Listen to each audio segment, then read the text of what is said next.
La mujer y la sal oración. Awama makuku foju bijo, a okumo. A foju beihu, a rai re. Ofrenda ebo, akuko, gallo. Apa eran, parte de un animal. Bolsa de sal, ekun, rata. Elá, loro. Aguado, harina de maíz. Owo, dinero. Significado, pataquí. En los primeros tiempos del mundo, el agua del mar no era salada, y la sal apenas se extraía de las minas, lo que la hacía extremadamente cara. Había dos hermanos casados, uno rico, dueño de una mina de sal, y el otro pobre. Un día, el hermano pobre fue a ver al rico para pedir ayuda. Como de costumbre, el hermano rico le dio un cuarto de carne de res. Cuando el hombre pobre llegó a casa, su esposa, descontenta, comenzó a quejarse, diciendo: «Mira lo que nos ha enviado. Solo nos da carne y nada de pan. Quiere que tus hijos no coman pan. No quiero esa carne en mi casa. Llévala al diablo en el infierno. Estoy segura de que él será más generoso que tu hermano».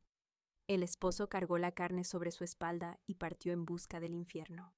Mientras caminaba, llegó a la cabaña de Runmila, donde realizó un sacrificio para encontrar el camino al infierno. Runmila le dijo: «Más adelante encontrarás una puerta de hierro. Llama y espera. Si te dicen que entres, no lo hagas. Solo entrega la carne y márchate sin mirar atrás».